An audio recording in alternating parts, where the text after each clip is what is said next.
Você já se perguntou como acontecia a vida privada dentro da Grécia Antiga? Será que os casamentos eram arranjados ou ocorriam por amor? Será que o casamento era igual tanto para os pobres quanto para os ricos? Bom, meu nome é Nayara e no vídeo de hoje eu vou esclarecer essas dúvidas. Para isso eu vou utilizar o filme Alexandre o Grande. Vamos lá?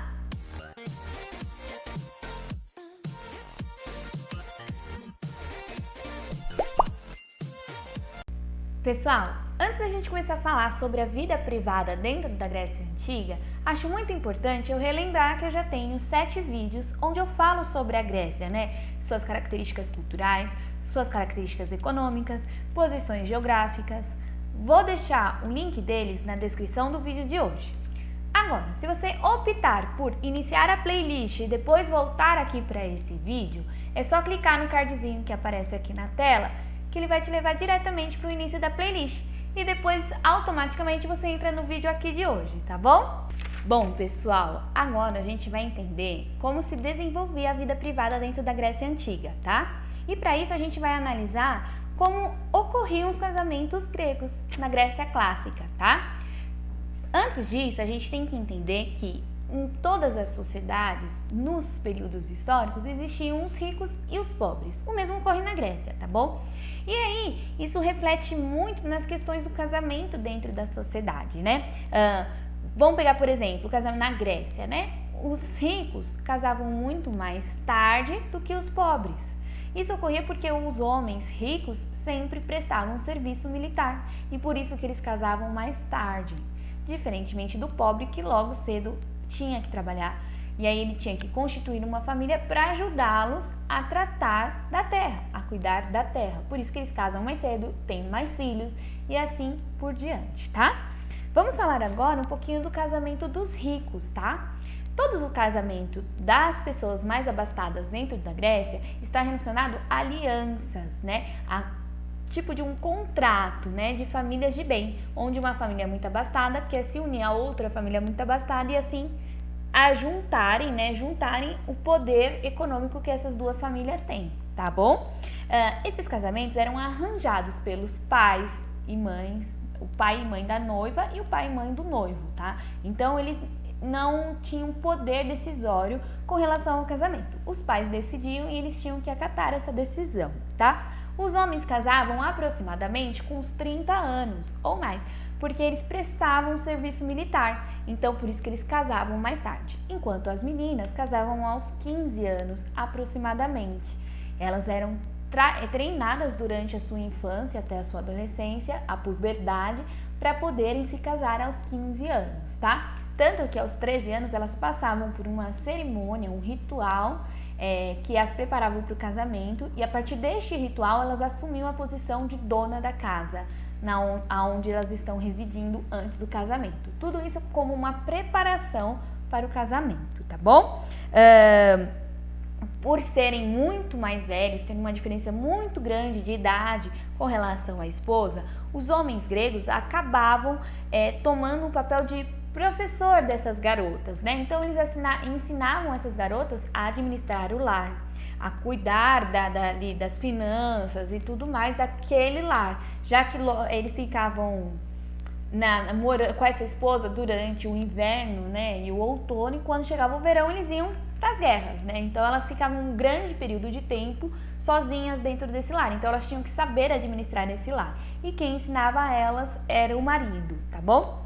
Outra questão importante é que quando a mulher se casava, elas pertenciam à família do marido e, consequentemente, os filhos também pertenciam à família do marido. Isso está relacionado à questão da herança, tá? Todas as famílias ricas tinham que ter filhos para herdarem a herança que porventura ia ter. Então, quando uma mulher tinha problema com fertilidade, ela era muitas vezes discriminada, podiam sofrer até com divórcio dentro da sociedade grega clássica, tá bom? Bom, agora a gente vai falar um pouquinho sobre o casamento dos pobres. Diferente do casamento dos ricos, como eu disse, eles casavam muito cedo. Esses casamentos não eram arranjados pelos pais, né? Muitas vezes eles casavam por amor mesmo, porque gostavam de uma pessoa. As cerimônias não tinham tanta formalidade, muitas vezes eles simplesmente iam morar junto e eles tinham muito filhos. Por quê? Porque esses pobres geralmente estavam trabalhando nos campos, cuidando da terra, e eles precisavam de ajuda ali para cuidar da terra. E para isso eles tinham que ter muitos filhos para ajudá-los a cuidar da terra. Então é bem diferente do que acontecia no casamento dos ricos, tá bom? As mulheres nessa situação, elas não vivem confinadas como as mulheres ricas, que eram confinadas durante toda a vida para poder aprender a ser dona de casa. Muitas vezes as mulheres estavam circulando na sociedade, trabalhando na terra junto com o marido e tudo mais, tá? Bom, os maridos, por estarem sempre em conflito, principalmente das famílias ricas, sempre estar em guerra, em conflito, eles morriam muito jovens. Isso não trazia uma dicotomia, né, uma diferença na sociedade de população, né, na questão de população entre homens e mulheres. Por quê? Os homens morriam muito em guerras, mas as mulheres também morriam muito nos trabalhos de parto.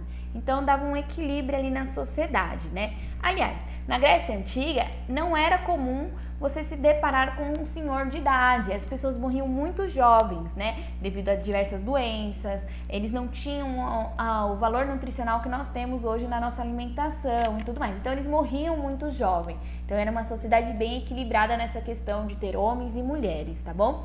A mulher era vista assim como uma pessoa que iria procriar. É uma sociedade que ainda tem esse pensamento fechado de procriação, a mulher tem que procriar, a mulher tem que ter filhos, tá? Mas é questão cultural nesse quesito, tá bom?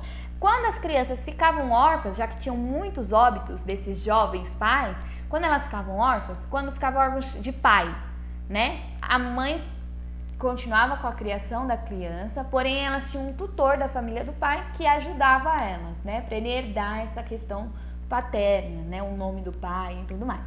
Quando ficava o pai assumia, a criança ficava órfã de mãe, o pai assumia a criação, ele logo se casava com outra mulher para ela ajudar nessa criação da criança, tá bom?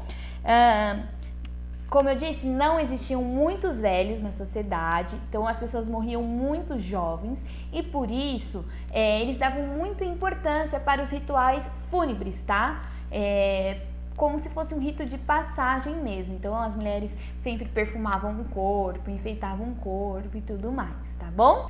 Bom, galera, eu vou voltar a falar sobre a Grécia, vou usar diversos filmes, vou voltar a falar do Alexandre o Grande, vou voltar a falar do filme Hércules, vou voltar a falar do filme 300, vários filmes vão vir aí, tá bom?